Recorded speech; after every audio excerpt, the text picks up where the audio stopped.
आज से हम लोगों ने ईएनटी को स्टार्ट करना है। ईएनटी में बेसिकली पहले ईयर डिस्कस करेंगे।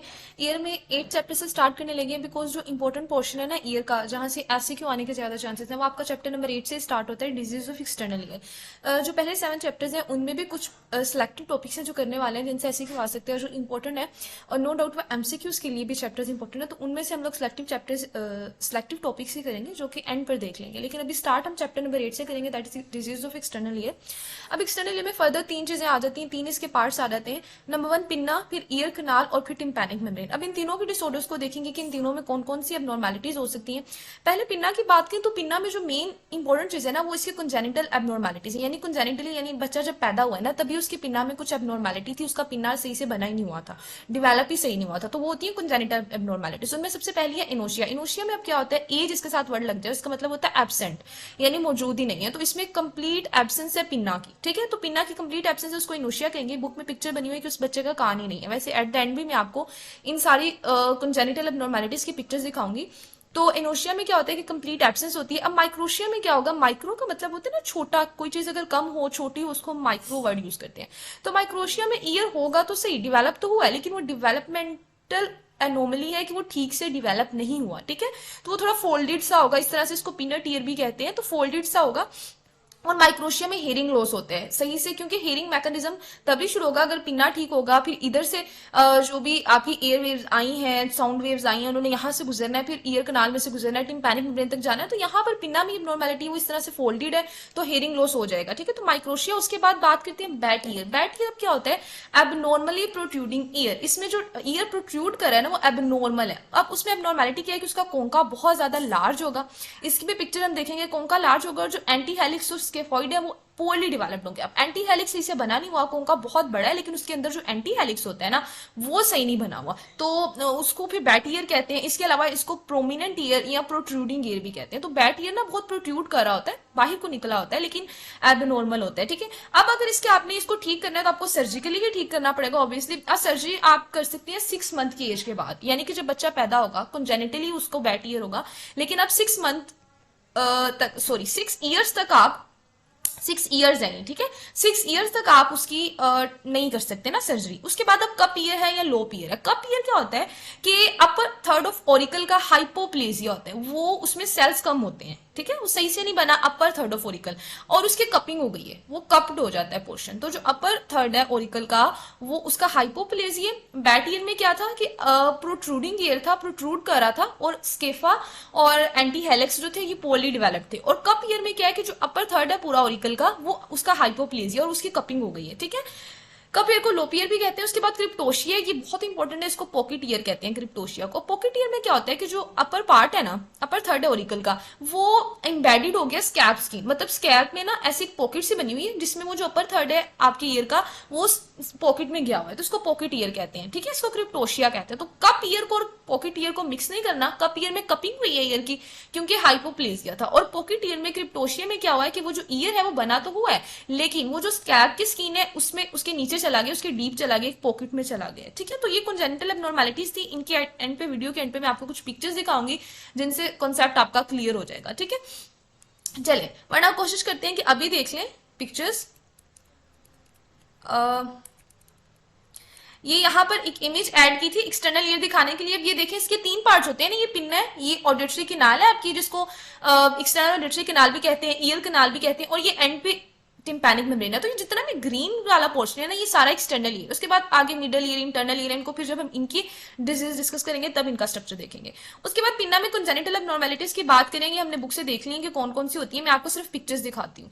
अब देखें जरा पिक्चर देखें कि एनोशिया में क्या है कि कंप्लीट एब्सेंस है, ईयर डेवलप ही नहीं हुआ। ठीक है, और बैट ईयर में क्या है कि ईयर प्रोट्रूड कर है। बैट ईयर में प्रोट्रूडिंग ईयर जिसको कहते हैं, ये चीज याद रखनी है। ठीक है, एबनॉर्मली प्रोट्रूड कर है और जो कोंका है वो लार्ज है, लेकिन जो हेलिक्स और स्केफा है ये सही से डेवलप नहीं हुई, इनकी पुअर डेवलपमेंट है। लूप ईयर में क्या है, कप ईयर है, कपिंग हो गई है ईयर की। ठीक है, उसके बाद माइक्रोशिया में देखें कि डेवलप तो हुआ है लेकिन उसका साइज छोटा है। और ये क्रिप्टोशिया पॉकेट ईयर, ये पॉकेट ईयर और ये कप ईयर दोनों बहुत ज्यादा इंपॉर्टेंट है। कप ईयर में हाइपोप्लेजिया है जिसकी वजह से उसकी कपिंग हो गई है, और क्रिप्टोशिया में क्या है कि ईयर आपका हाइपोप्लेजिया तो नहीं हुआ, लेकिन जो ईयर का अपर पार्ट था ना, वो जो स्कैल्प थी आपकी, स्कैल्प के नीचे चला गया, स्कैल्प की स्किन के नीचे डीप चला गया किसी पॉकेट में, ठीक है। तो उसको पॉकेट ईयर भी कहते हैं, उसको क्रिप्टोशिया भी कहते हैं। तो ये सारी जो कंजेनिटल एब्नॉर्मैलिटीज थी पिन्ना की, ये देख ली, ठीक है।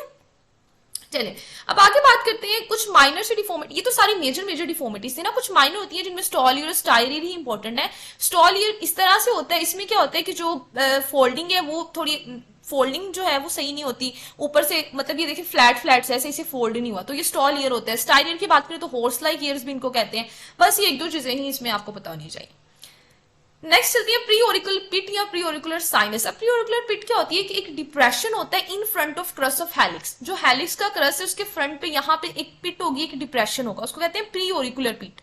अब ये जो बनी क्यों है, क्योंकि जो टबर्कल्स है ना उसकी इनकम्प्लीट फ्यूजन की वजह से। टबर्कल जो है एम्ब्रियो की में आपने सारी डेवलपमेंट पढ़ी हुई है कि ईयर्स की डेवलपमेंट कैसे होती है, तो वहां पर जो टबर्कल्स बने होते हैं उन्हें आपस में फ्यूज होना होता है, उनकी फ्यूजन कंप्लीट नहीं होती, तो वहां पे एक साइनस सा बन जाता है, साइनस रह जाता है, एक डिप्रेशन रह जाता है। अब अगर इस साइनस में बार बार इन्फेक्शन होता जाए तो उसमें पस बन जाएगी, पिरुलेंट डिस्चार्ज बन जाएगा और यहाँ पे एब्सिस बन जाएगी, फिर आपको इसकी सर्जिकली एक्साइज करना पड़ेगा, ठीक है। तो ये दो तीन चीजें आपने प्री ओरिकुलर पिट। अब आपको अगर सिनेरियो आ जाता है कि कान के सामने वो कह रहे हैं कि एक एब्सिस सी बनी हुई है, इन फ्रंट ऑफ हेलिक्स एक एब्सिस बनी हुई है, तो आपका माइंड जाना चाहिए कि प्री ओरिकुलर पिट या प्री ओरिकुलर साइनस हो सकता है, जिसमें हमें फिर सर्जिकल एक्साइज करना पड़ेगा, ठीक है। अब ये देखिए प्री ओरिकुलर साइनस है, उसमें पस बनना शुरू हो गई है, क्योंकि इसका इन्फेक्शन हो रहा है। अब आ जाए आपके अगर ओरिकल को ट्रोमा हो। अभी तक तो हम कंजेनिटल डिस्कस कर रहे थे ना, कंजेनिटली इनोशिया हो सकता है, माइक्रोशिया हो सकता है, क्रिप्टोशिया, कप ईयर, बैट ईयर सारे हमने देखे। लेकिन अब अगर कंजेनिटली वो बिल्कुल ठीक था कान, लेकिन उसके बाद अक्वायर्ड कोई भी उसको ट्रोमा हुआ, जैसे रेसलर्स में होता है, जैसे बॉक्सर्स में होता है, एक दूसरे को मार रहे होते हैं, कानों पे भी मारते हैं, तो ट्रोमा हो रहा है ओरिकल को, तो उस ट्रोमा की वजह से क्या हो सकता है, वहां पे हीमाटोमा डेवलप कर सकते हैं, ओरिकल में हीमाटोमा बन सकता है। अब हीमाटोमा क्या होता है कि अगर ब्लड अकोमुलेट हो जाए, उसी को हीमाटोमा कहते हैं ना, तो यहाँ पे ब्लड अकोमुलेट हो जाता है बिटवीन द ओरिकुलर कार्टिलेज एंड पेरिकोन्ड्रियम। अब पेरिकोन्ड्रियम होती है कार्टिलेज की कवरिंग, तो अब कार्टिलेज की और उसके कवरिंग के दरमियान अगर ब्लड अकोमुलेट हो गया तो उसको कहते हैं हीमाटोमा बन गया, ठीक है। उसके बाद क्या होगा कि ये जो ब्लड अकोमुलेट हुआ है, ये जो हीमाटोमा बना है ना, ये ना आप समझ लें कि ऑर्गेनाइज हो जाएगा, ठीक है। ये ऑर्गेनाइज हो जाएगा, एक शेप में आ जाएगा, और वो जो कान की शेप है ना वो कोलीफ्लायर्स हम उसको कहते हैं, ठीक है। तो हीमाटोमा बना, बाद में हीमाटोमा ऑर्गेनाइज हो गया और एक इसने टिपिकल शेप ले ली, टिपिकल डिफॉर्मिटी बना दी, क्लोट बना के टिपिकल डिफॉर्मिटी बना दी, कोलीफ्लायर, जिसको पुजिलिस्टिक या बॉक्सर ईयर भी कहते हैं, क्योंकि बॉक्सर्स में यूजुअली ट्रोमा बार बार ओरिकल्स को मिल रहा होता है, तो उनमें हीमाटोमा बन जाता है, कोलीफ्लायर हो जाता है, ठीक है। नेक्स्ट अगर इसको ट्रीट करना है तो ट्रीटमेंट इसका बहुत आसान है। जाहिर बात है कि ब्लड अकोमुलेट हुआ है तो आपको स्पायर करना पड़ेगा, वो ब्लड वहां से निकालना पड़ेगा, तो स्पायरेशन की जाती है हीमाटोमा की, वहां पे प्रेशर ड्रेसिंग कर देनी है ताकि दोबारा कहीं ब्लड अकोमुलेट ना हो जाए, तो उसको ना बिल्कुल प्रेशर के साथ एक ड्रेसिंग कर देनी है ताकि वो जो जितनी भी कैविटीज है ना सारी वो दबाई जाए, उन पे प्रेशर आ जाए, ठीक है, वहां पे दोबारा से अकोमुलेशन हो ब्लड की। उसके बाद अगर वहां पे एब्सिस बन गई है, यानी पहले तो सिर्फ हीमाटोमा था, अगर उसके बाद उस हीमाटोमा की आपने एस्पायरेशन करने की कोशिश की लेकिन एस्पायरेशन नहीं हुई, और अब आपको क्या करना पड़ेगा, अब आपको उसको इंसाइज करके ड्रेन करना, उसका इंसिजन लगाना पड़ेगा वहां पर, ठीक है। तो ये इसके 2 से 3 पॉइंट्स ट्रीटमेंट में याद रखने। उसके बाद दूसरी जो चीज है ट्रोमा ऑफ ऑरिकल से रिलेटेड वो है फ्रोस्ट बाइट। अब फ्रोस्ट बाइट में क्या होगा कि अब इतनी ज्यादा कोल्ड टेम्परेचर था, बहुत ज्यादा टेम्परेचर कम था, उसकी वजह से कान को क्या हो सकता है कि पहले तो सिर्फ वहां पे एरिडीमा, रेडनेस होगी, एडीमा हो जाएगा, बुला अगर ज्यादा देर वो रहेगा तो बुला बनना शुरू हो जाएंगी, फिर आहिस्ता आहिस्ता नेक्रोसिस होना शुरू हो जाएगी स्किन की, सबक्यूटेनियस टिश्यू की, फिर आहिस्ता आहिस्ता वहां पे कंप्लीट नेक्रोसिस, जितना भी पूरा टिश्यू था ना उस पूरे टिश्यू की नेक्रोसिस हो जाएगी, ठीक है। अब हम क्या करेंगे फ्रोस्ट बाइट का ट्रीटमेंट करने के लिए, सबसे पहले तो हम रीवार्मिंग करेंगे, टेम्परेचर नॉर्मल उनको देंगे, उनको कॉटन ऊपर रख के उनको रीवार्म करेंगे एट 38-42 डिग्री सेल्सियस तक टेम्परेचर देंगे। उसके बाद 0.5 सिल्वर नाइट्रेट का जो है उसका सोल्यूशन वहां पर लगाया जाएगा। एनाल्जेसिक्स दिए जाएंगे क्योंकि इसमें पेन बहुत ज्यादा होती है, ठीक है, तो एनाल्जेसिक्स देने हैं उसको। रप्चर, अब कोशिश करनी है कि जो गुल्ला बन गया ना वहां पे उनका रप्चर ना हो, ठीक है, उनको प्रोटेक्ट करना है कि रप्चर ना इनका हो जाए। उसके बाद जो है क्योंकि रप्चर अगर उनका होगा तो वहां पे बहुत ज्यादा इन्फेक्शन हो सकता है, सिस्टेमिक एंटीबायोटिक्स देंगे, सर्जिकली भी डिब्राइडमेंट करनी पड़ सकती है। तो ये फ्रोस्ट बाइट में सबसे इंपॉर्टेंट है डिवार्मिंग करनी है, 0.5% सिल्वर नाइट्रेट है, एनाल्जेसिक्स है, बुल्ला को रप्चर नहीं होने देना, सिस्टेमिक एंटीबायोटिक्स, सर्जिकल डिब्राइडमेंट, ये सारी चीजें फ्रोस्ट बाइट में आ जाती है। नेक्स्ट आ जाए एक्सटर्नल ऑडिटरी कैनाल की, नहीं बल्कि एक पेरिकोन्ड्राइटिस रह गया। पेरिकोन्ड्राइटिस में क्या होता है, अभी तक हम लोग ना डिस्कस कर रहे हैं सिर्फ ओरिकल के बारे में, पिन्ना के बारे में। ये जो यहाँ पर मैंने आपको दिखाई थी ना पिक्चर कि एक्सटर्नल ईयर में ये जो ग्रीन वाली सारी चीजें ना ये एक्सटर्नल ईयर में आती हैं, ठीक है। एक सेकेंड, हाँ, तो ये जो ग्रीन वाली सारी पार्ट है ना, ये एक्सटर्नल ईयर। अब हम सिर्फ इसमें ओरिकल की बात करें तो ओरिकल में पहले कंजेनिटल एबनॉर्मेलिटीज की बात की, कंजेनिटली क्या क्या हो सकता है। उसके बाद देखा कि अगर ओरिकल को ट्रोमा मिले तो उससे क्या हो सकता है, हीमाटोमा, इसके कार्टिलेज और पेरिकोन्ड्रियम के दरमियान हीमाटोमा बन सकते हैं। वो हीमाटोमा फिर बाद में क्या होगा कि ऑर्गेनाइज होकर कॉलीफ्लावर ईयर बना देगा। मैं आपको कॉलीफ्लावर ईयर की भी पिक्चर दिखाती हूँ। जितनी ज्यादा आप विजुअल मेमोरी अच्छी होती है ना इंसान की, तो जब हम पिक्चर देख लेते हैं ना तो फिर हमें वो ज्यादा देर तक याद रहती है, हमें समझ आ जाती है इस तरह से। अब यहाँ ना इसके हीमाटोमा बना था, अब देखिए हीमाटोमा ऑर्गेनाइज हो गया, क्लोट बन गया, तो ये ऐसे फील हो रहा है ना जैसे कॉलीफ्लावर ईयर है, उस जैसे इसकी अपीयरेंस हो गई है, तो इसको कॉलीफ्लावर ईयर कहते हैं। ठीक है, तो अब वापस चलते हैं बुक की तरफ, और बुक में अब हम पढ़ने लगे थे पेरिकोन्ड्राइटिस। ये भी पिन्ना की ही डिजीज है। ठीक है, अभी तक हम पिन्ना पर ही हैं। पेरिकोन्ड्राइटिस में क्या होता है कि अगर लेसरेशन किसी को हुई थी और उस लेसरेशन के बाद वहां पर इन्फेक्शन हो गया, तो इन्फेक्शन सेकेंडरी टू लेसरेशन, अब ये लेसरेशन हुई थी पिन्ना पर, उसके बाद आप इन्फेक्शन हो गया तो उसको पेरिकोन्ड्राइटिस कहेंगे।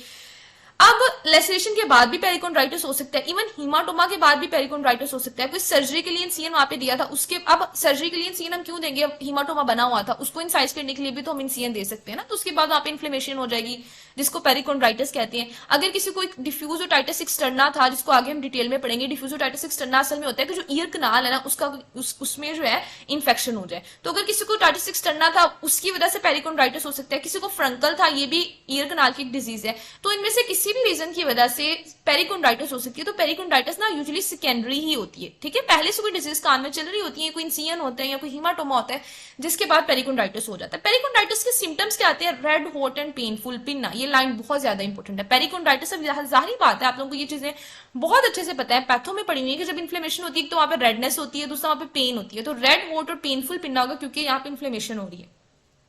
उसके बाद उसके कार्टिलेज की नेक्रोसिस होना शुरू हो जाएगी। नेक्रोसिस अब क्यों हो रही है, क्योंकि कार्टिलेज को जितनी भी ब्लड सप्लाई मिलती है वो उसकी पेरिकोन्ड्रियम से मिलती है। अब उसको पेरिकोन्ड्रियम से ब्लड सप्लाई नहीं मिल रही क्योंकि वहां पे इन्फ्लेमेशन हो चुकी है, तो इसकी वजह से कार्टिलेज की नेक्रोसिस होना शुरू हो जाएगी, डेथ होना शुरू हो जाएगी। अब आपने कैसे ट्रीट करना है, आपके पास पेशेंट आ रहा है, आपने उसको एंटीबायोटिक्स देने हैं, आपने 4% एल्यूमिनियम एसीटेट के कंप्रेसेस देने हैं। ठीक है, जो चीजें पढ़े हैं, जिनके नाम पढ़े हैं, इनको याद रखें, आपके एमसीक्यूज में आनी है। पहले हमने 0.5% सिल्वर नाइट्रेट पढ़ा था फ्रोस्ट बाइट में, कि फ्रोस्ट बाइट के केस में हम 0.5% सिल्वर नाइट्रेट अप्लाई करते हैं। अब हम देख रहे हैं कि अगर कोई पेशेंट हमारे पास आया है रेड हॉट और उसका पेनफुल पिन्ना है, और वो हमें बता रहा है कि पहले मेरे कान में फ्रंकल्स बने हुए थे और उसके बाद अब मुझे यहाँ पर पिन्ना में बहुत रेड हो गया मेरा और बहुत ज्यादा दर्द है, तो हमें समझ आ जाएगा कि ये सेकेंडरी टू फ्रंकल्स ना, उसको पेरिकोन्ड्राइटिस हो गया। तो क्या करेंगे, 4% एल्यूमिनियम एसीटेट हमने उसको अप्लाई कर देना। इसके अलावा अगर वो एप्सिस बन जाती है, पेरिकोन्ड्राइटिस में एप्सिस बन जाती है, तो फिर हमें ड्रेनिंग, एप्सिस का ट्रीटमेंट एक ही होता है कि आप इंसाइज करके उसको ड्रेन करें। ठीक है, इसके अलावा हम कल्चरल सेंसिटिविटी भी करेंगे। कल्चरल सेंसिटिविटी में पता चलेगा एग्जैक्टली हमें कौन सी एंटीबायोटिक्स देनी है। चलें, अब रिलैप्सिंग पोलीकोंड्राइटिस क्या होता है, पोलीकोंड्राइटिस से पता चल रहा है कि बहुत ज्यादा कार्टिलेज को इन्वॉल्व करने वाली है। तो रिलैप्सिंग पोलीकोंड्राइटिस असल में एक ऑटोइम्यून डिजीज है जो तकरीबन पूरी बॉडी में कार्टिलेजेस को इन्वॉल्व कर लेती है। लेरेंक्स का कार्टिलेज, सेप्टल कार्टिलेज, ट्रेकिया का कार्टिलेज, कोस्टल कार्टिलेज जो रिब्स में होते हैं, सारे कार्टिलेज को इन्वॉल्व कर लेती है। आपके ईयर वाले कार्टिलेज को भी, पिन्ना के कार्टिलेज को भी इन्वॉल्व कर लेती है, तो उसको कहते हैं रिलैप्सिंग पोलीकोंड्राइटिस। ठीक है, टेंडरनेस हो जाती है, इन्फ्लेम्ड हो जाते हैं। अब नेक्स्ट जो चीज आ जाती है वो आ जाती है एक्सटर्नल ऑडिटरी कैनाल। तो पिन्ना की यहाँ पर खत्म हो गई डिजीज, कुछ कंजेनिटल एबनॉर्मेलिटी थी, उसके बाद एक ट्रोमा से रिलेटेड थी, फ्रोस्टबाइट और हीमाटोमा। ठीक है, और फिर ये पेरिकोंड्राइटिस था जो कि एक इन्फ्लेमेटरी डिसऑर्डर था, और यूजुअली ये सेकेंडरी टू एनी इन्फेक्शन ही होता है। अब एक्सटर्नल ऑडिटरी कैनाल की बात करेंगे। एक्सटर्नल ऑडिटरी कैनाल में जो है कंजेनिटल डिसऑर्डर्स भी हो सकते हैं, लेकिन इसके कंजेनिटल डिसऑर्डर्स इंपॉर्टेंट नहीं है, तो आप इसको स्किप भी कर सकते हो। ट्रोमा से रिलेटेड भी है, कुछ इन्फ्लेमेशन से रिलेटेड है, ट्यूमर्स है, मिसलेनियस कंडीशन है। तो पहले इसमें जो चीज इंपॉर्टेंट है ना वो है इन्फ्लेमेशन से रिलेटेड। ठीक है, इसको कहते हैं एक्सटर्नल ओटाइटिस एक्सटर्ना इसको कहते हैं। अब पहले एक चीज है कि मैंने कहा कि कंजेनिटल इतनी इंपॉर्टेंट नहीं है, लेकिन ओरल फिस्टुला में से ना आपको एमसीक्यू आ सकता है। अब इसमें से एमसीक्यू क्यों आ सकता है, क्योंकि ये ना ट्रैक सी बनती है, एक फिस्टुला बनता है। होता है क्या है कि फर्स्ट ब्रेंकियल क्लेफ्ट जो है ना उसकी एब्नॉर्मेलिटी, फर्स्ट ब्रेंकियल क्लेफ्ट की एब्नॉर्मेलिटी की वजह से क्या होता है कि पूरी ना फिस्टुला बन जाता है। उसकी फिस्टुला की तो दो ओपनिंग्स होती है, तो उसकी एक ओपनिंग जो होती है वो होती है नेक में just below and behind the mandible, angle of mandible के बिलो और एंगल ऑफ मैंडिबल के बिहाइंड। ठीक है, नेक में होगी। जो फर्स्ट ओपनिंग होती है वो इसकी नेक में होती है, जो दूसरी ओपनिंग होती है वो इसकी एक्सटर्नल कैनाल में या मिडल ईयर में होती है। तो एक इसकी ओपनिंग पड़ी हुई है आपके कान में और एक इसकी ओपनिंग पड़ी हुई है नेक में। ठीक है, तो इसको फिर एक फिस्टुला ही बन जाता है। और ये क्यों बन रहा है, ये डेवलपमेंटल एब्नॉर्मेलिटी है, क्योंकि ब्रेंकियल क्लेफ्ट जो है फर्स्ट उसकी एब्नॉर्मेलिटी है। अब ये जो फिस्टुला है ना, ये रास्ते में इसका जो रास्ता होता है ना, ये पैरोटिड में से गुजरा होता है फेशियल नर्व के पास से। अब इसीलिए आपको जब इसको ट्रीट करना है तो आप एक्सरसाइज करोगे, आप पैरोटिडेक्टमी इंसिजन दोगे। ठीक है, पैरोटिड में इंसिजन दोगे। तो ये दो तीन चीजें याद रखनी थी, एक इसकी ओपनिंग्स आपको पता होनी चाहिए, दूसरा ये पैरोटिड में से गुजरता है, आपको पैरोटिडेक्टमी इंसिजन देना पड़ता है। ठीक है, अब आ जाए कि ट्रोमा ट्रॉमा इसमें इंपॉर्टेंट नहीं है, इसमें इंपॉर्टेंट है इन्फ्लेमेशन। इन्फ्लेमेशन सब केनाल की होती है, इन्फेक्शन की वजह से भी हो सकती है और कोई हाइपर सेंसिटिविटी की वजह से रिएक्शन भी हो सकता है, ठीक है। तो दो तरह की हो सकती है। अब जो इन्फेक्शन की वजह से आपको पता है इन्फेक्शन वायरल भी हो सकता है, इन्फेक्शन बैक्टीरियल भी हो सकता है और इन्फेक्शन फंगल भी हो सकता है। तीन तरह के इन्फेक्शन होते हैं, वायरस का, बैक्टीरिया का, फंगल का, फंजाई का। अब अगर वायरस की बात करें, वायरस में दो ही है, एक हर्पीज जोस्टर ओटिकस है, एक ओटाइटिस एक्सटर्ना हेमरेजिका है, ठीक है। अब अगर बात करें कि ओटाइटिस एक्सटर्ना हेमरेजिका में क्या, ये दोनों वायरल है ना, ओटाइटिस एक्सटर्ना हेमरेजिका भी और पी जोस्टर ओटिकस भी। हेमरेजिका में नाम से पता चल रहा है हेमरेज रिलेटेड कोई चीज होगी, तो असल में ये ना इन्फ्लुएंजा वायरस के बाद होता है, इन्फ्लुएंजा वायरस की वजह से होता है जो ओटाइटिस एक्सटर्ना हेमरेजिका है। इसमें ये होता है कि इन्फ्लुएंजा की एपिडेमिक थी, किसी को फ्लू वगैरह चल रहे थे, उस दौरान क्या हुआ कि उसके कान में ना हेमरेजिक बुल्ला बनना शुरू हो गया। अब ये बुल्ला उसके टिम्पैनिक मेम्ब्रेन पे बन रहे थे, मीटस में यानी कनाल में बन रहे थे।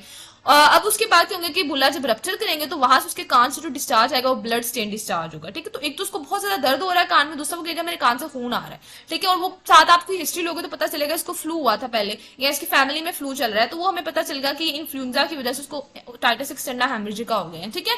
तो इसका ट्रीट कैसे करना है, तो उसको इतनी दर्द है हम उसको एनाल्जेसिक्स देंगे, फिर हम एंटीबायोटिक्स देंगे। एंटीबायोटिक्स हम क्यों दे रहे हैं, हालांकि ये तो वायरल इन रीजन है, ताकि सेकेंडरी इन्फेक्शन ना हो जाए। अभी तो उसको ओटाइटिस एक्सटर्ना हेमरेजिका है, लेकिन अगर इसको हमने एंटीबायोटिक्स ना दी तो यहाँ पे बैक्टीरिया आ जाएंगे, otitis externa diffuse otitis externa हो जाएगा या फ्रंकल्स बन सकते हैं, तो कोई भी बैक्टीरिया आके इन्फेक्शन करा सकते हैं, तो इसीलिए हमने उसको एंटीबायोटिक्स देने हैं, ठीक है।